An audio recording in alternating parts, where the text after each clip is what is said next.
بسم اللہ الرحمن الرحیم۔ السلام علیکم۔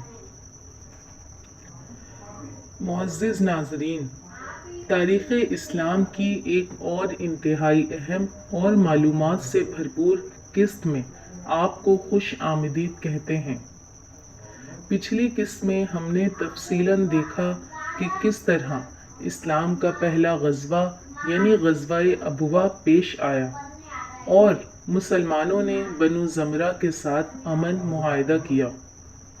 آج کی اس قسط نمبر 38 میں ہم ذکر کریں گے ہجرت مدینہ کے اسی دوسرے سال پیش آنے والے ایک اور اہم معرکے کا جسے غزوہ بوات کہا جاتا ہے، اور ساتھ ہی مدینہ کے اندر اسلام کے خلاف سازش کرنے والے منافقین کے عبرتناک انجام کا بھی ذکر ہوگا۔ ناظرین کرام، غزوہ ابوا سے واپسی کے بعد نبی کریم صلی اللہ علیہ وسلم اور صحابہ کرام مدینہ منورہ میں موجود تھے، لیکن قریش مکہ کی طرف سے مدینہ پر حملے کا خطرہ ابھی تک پوری طرح ٹلا نہیں تھا۔ مکہ کے کافروں کو نیچا دکھانے اور ان کی معاشی کمر توڑنے کے لیے مسلمانوں کو قریش کے تجارتی قافلوں پر نظر رکھنی تھی۔ چنانچہ غزوہ ابوا کے کچھ ہی دنوں بعد ربیع الاول سن 2 ہجری میں آپ صلی اللہ علیہ وسلم کو دوبارہ اطلاع ملی۔ اطلاع یہ تھی کہ قریش مکہ کا ایک بہت بڑا تجارتی قافلہ مدینہ کے قریبی راستے سے گزر کر شام کی طرف جا رہا ہے۔ اس تجارتی قافلے کی قیادت قریش کا ایک بڑا سردار امیہ بن خلف کر رہا تھا۔ اس قافلے میں تقریباً 2500 اونٹ اور قریش کے 100 کے قریب مسلح محافظ شامل تھے۔ یہ قافلہ مکہ کے کافروں کی معاشی طاقت کا ایک بڑا ستون تھا۔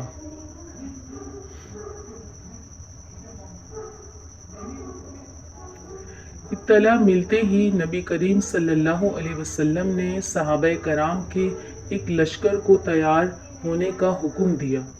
اس مہم کے لیے تقریباً 100-200 صحابہ کرام تیار ہوئے، جو کہ سب کے سب مہاجرین تھے۔ اس بار اسلامی لشکر کا سفید پرچم حضرت سعد بن ابی وقاص رضی اللہ تعالی عنہ کے ہاتھ میں دیا گیا، اور مدینہ منورہ کا نظام سنبھالنے کے لیے حضرت سعید بن عثمان بن مظعون رضی اللہ تعالی عنہ کو نائب بنایا گیا۔ رسول اللہ صلی اللہ علیہ وسلم اس 200 صحابہ کے لشکر کو لے کر مدینہ منورہ سے روانہ ہوئے۔ یہ لشکر قریش کے قافلے کو روکنے کے لیے بوات کے مقام تک پہنچا۔ بوات مدینہ منورہ سے شمال کی طرف تقریباً 4 منزلوں کے فاصلے پر رضوہ کے پہاڑ کے پاس ایک جگہ ہے۔ اسی مناسبت سے اس مہم کو تاریخ میں غزوہ بوات کہا جاتا ہے۔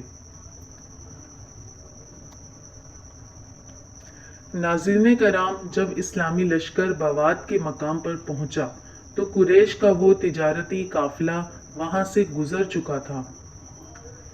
امیہ بن خلف کو مسلمانوں کی آمد کا شاید اندازہ ہو گیا تھا، اس لیے اس نے اپنا راستہ تبدیل کر لیا تھا تاکہ تصادم سے بچ سکے۔ چنانچہ اس مہم میں بھی دونوں طرف سے کوئی آمنا سامنا نہیں ہوا اور بغیر کسی جنگ یا خون خرابے کے یہ مہم ختم ہوئی۔ نبی کریم صلی اللہ علیہ وسلم اپنے صحابہ کرام کے ساتھ کچھ دن وہاں قیام کرنے کے بعد واپس مدینہ منورہ تشریف لے آئے۔ اگرچہ اس غزوے میں کوئی جنگ نہیں ہوئی، لیکن اس کے سیاسی اور دفاعی فائدے بہت بڑے تھے۔ قریش مکہ پر یہ بات اب بالکل واضح ہو چکی تھی کہ اب ان کے تجارتی راستے مسلمانوں کی زد میں ہیں۔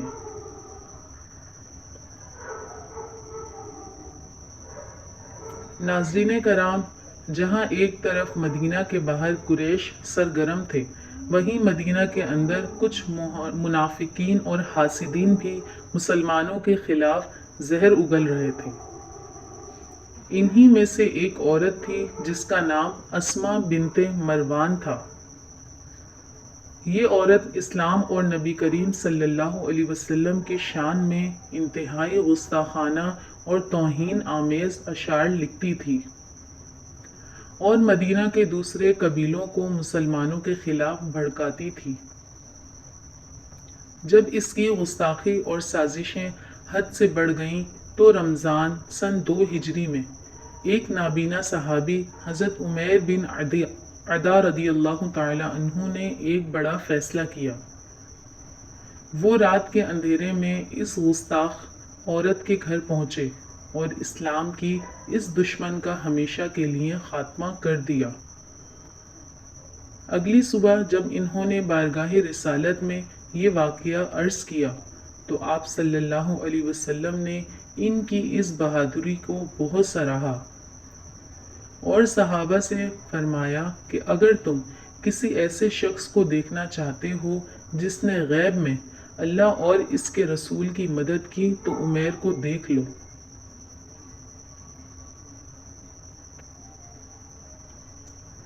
ناظرین کرام، اس واقعے نے مدینہ کے اندر چھپے ہوئے منافقین اور اسلام کے دشمنوں پر دھاک بٹھا دی۔ انہیں سمجھ آ گیا کہ اسلام اب کوئی کمزور مذہب نہیں بلکہ ایک منظم اور غیرت مند ریاست بن چکا ہے، جہاں رسول اللہ صلی اللہ علیہ وسلم کی شان میں گستاخی یا ریاست کے خلاف سازش اب برداشت نہیں کی جائے گی۔ ان ابتدائی مہمات اور اندرونی صفائی نے مسلمانوں کو ذہنی اور دفاعی طور پر اتنا مضبوط کر دیا کہ اب وہ تاریخ کے سب سے بڑے معرکے یعنی غزوہ بدر کے لیے بالکل تیار ہو رہے تھے، جس کا احوال ہم اگلی قسط میں دیکھیں گے۔